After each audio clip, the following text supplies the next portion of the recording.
All right. Let's settle down. It's just crypto.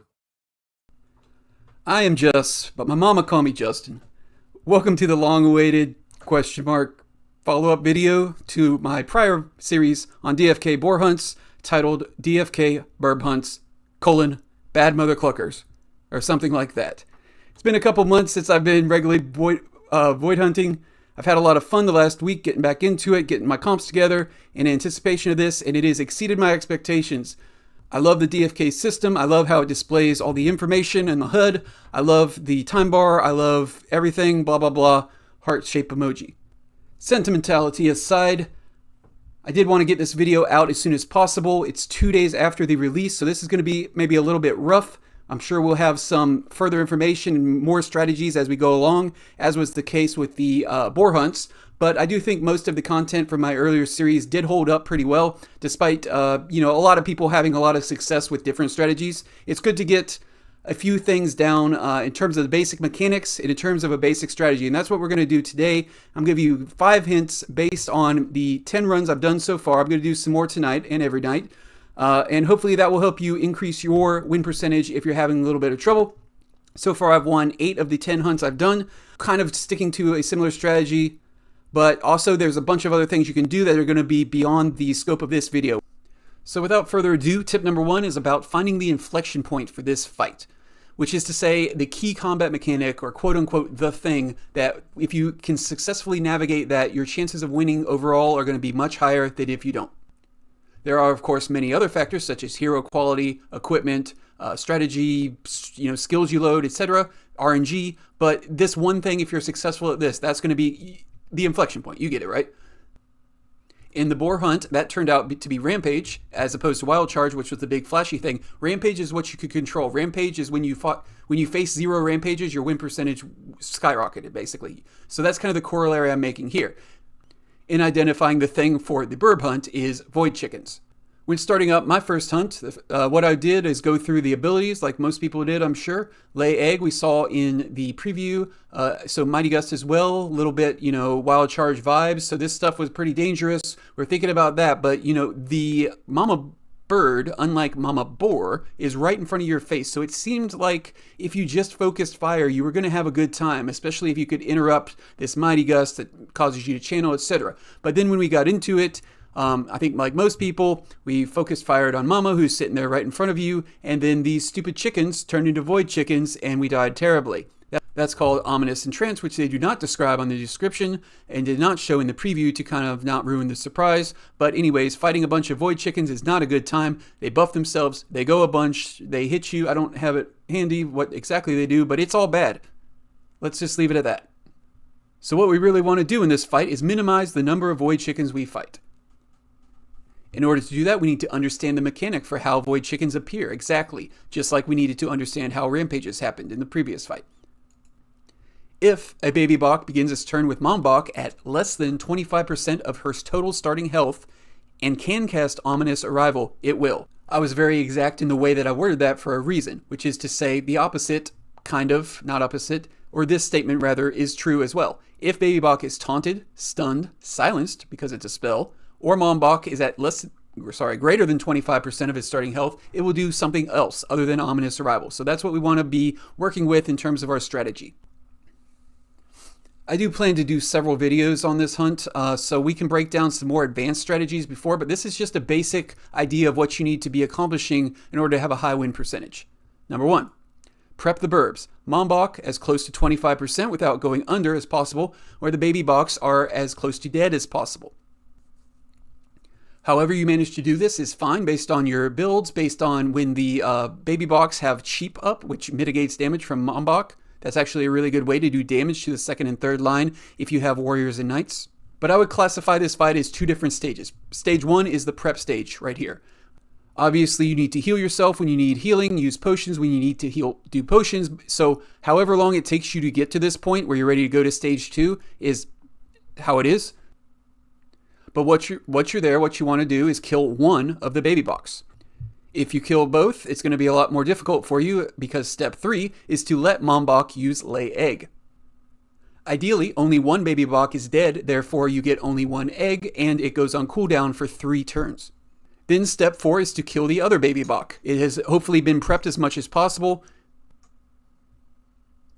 You don't need to be super exact with this. Mom bok does not need to be at 26% health and them at 1 health. Whatever, as close as possible. Once you get to the point where you can start to progress to stage 2, that's when you start going. So as long as it takes to kill the other baby bok, that's how it is. And then at that point, you have a prepped rock mama bok and an egg. But anyways, step 5 is to race and kill mom bok before she can lay another egg and before the egg that's already there can hatch and or transform. What I mean by that is if you kill the egg before it hatches, it will just crack and lay there, and then the fight's basically over. You're in a race to kill mom bok before she can lay egg again. But if you're killing mom bok instead of the egg, and the egg turns into a chick, you have basically 1 round or 2 or multiple rounds if you're able to taunt or stun or daze, whatever, the chick to kill it before it can transform. In an ideal situation. Sometimes that last chick will turn into a void chicken, and hopefully you have some potions and some abilities left that you can just kill it. What you really don't want is 2 void chickens at the same time, because then they can shield themselves and do all sorts of nasty stuff. 1 you would like to avoid, but it is definitely beatable. Okay, that was the longest and presumably most pertinent part of this video. The rest is going to be kind of very subjective, very low amount of data points, kind of observations that I've had so far that hopefully will be helpful. But I do think that plan is going to, it's going to sustain, it's going to get a lot of wins.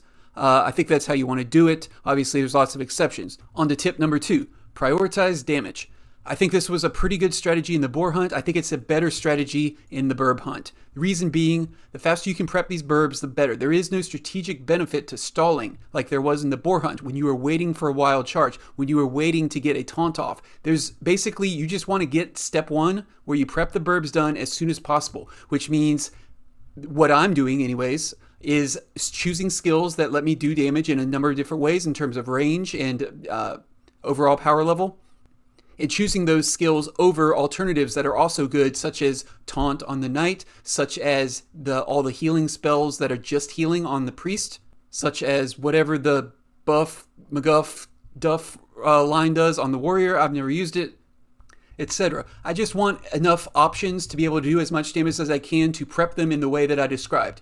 Mama Birb down to 25% or more, close as possible, and then the other 2 as close to prepped as possible. And then I can move on to stage 2. Why is this better? Because I'll have more resources to improvise if the plan goes badly. Which is to say, if I'm not able to do those 5 steps in order like I described, and something goes wrong, if I've just been dicking around in part 1 and using a bunch of heals and using a bunch of buffs and be like, hey, look at this barrier, I got another one, blah, blah, blah. I'm going to be about run out. If something goes wrong and I have to kill a void chicken, or I have to get another lay egg to deal with, I just want to be there as quickly as possible so that I can always pivot afterwards, after I've started on phase 2 of the fight.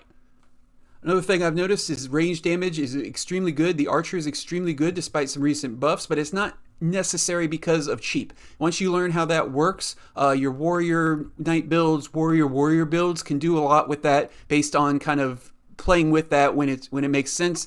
As in, it's not just a really rigid strategy on how to prep the burbs. Just so long as it's done, it's fine. Speaking of which, Priest, I'm not a big fan of in general, but I'm warming up to it a bit. I've been toying around with some Priest builds that focus on damage or buffing damage dealers, which is kind of the same thing. I do not like the Healbot Priest at all in this. It was fine in the boar fight, although I kind of had better things to do with my life than sit around and doing 20-minute fights. But if you enjoyed that, no problem. I think it actively hurts you in this fight because you're just going to have so little resources by the time it's time to finish. And if anything goes wrong, you're kind of screwed. So I want my priest to be buffing or dealing damage with the magical attacks. Okay, now that we have prioritized damage, tip number 3, speed kills. This is a fun one. I've really enjoyed using the swiftness potions, and I'm starting to enjoy using the swiftness spell on the priest. Reason being is that I've seen what happens when you use a swiftness potion on an archer, and he goes ham with lots of mana points. It's very impressive. I just recommend you do it. It's insane. I think I'll probably do a more detailed video about the time bar or speed bar in a different video. I need to get kind of it all sorted out, so I'm not because it's a very complicated thing.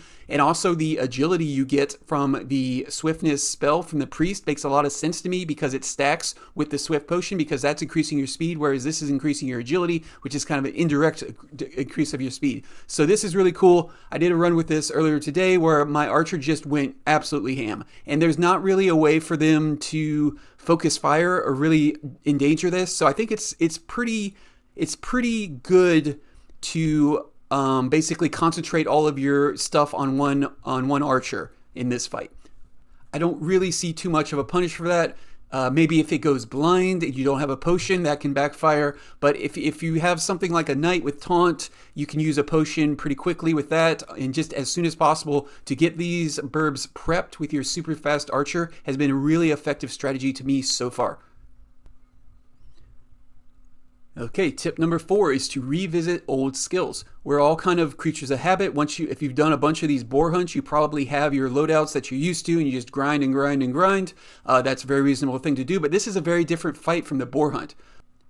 It has a lot of similarities in terms of HP distribution. There's a large HP pool and then 2 smaller ones, but the large HP distribution being in front makes a lot of things a lot better than they were last times, and some other things don't matter as much. So my tip is to kind of use fresh eyes and go over the skills, reread them. Some of them are still going to be bad. Some of them are going to be stylistic choices. Like, I don't really like a certain number of things. That doesn't make them bad. But I think it'd be fun, obviously to mix things up, and I think it's effective. I've had a lot of success with skills that I never used against the boars that are now good against the burbs. I'm going to do a separate video on this, talking about maybe a tier list, or maybe just things that have moved up and down based on this fight and based on the patch that came out before this that have affected some power levels.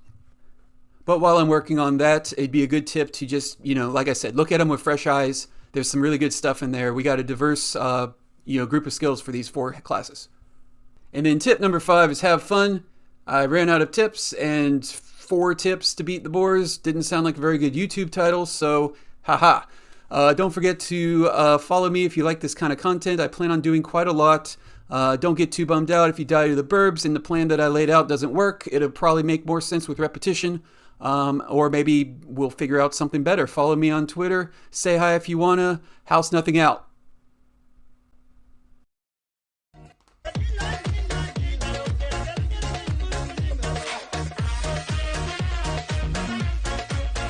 Oh. Especially terrible outro. House nothing isn't even a thing anymore. It's just over. The Just bus is leaving the station. Put some Justard on it. I don't know.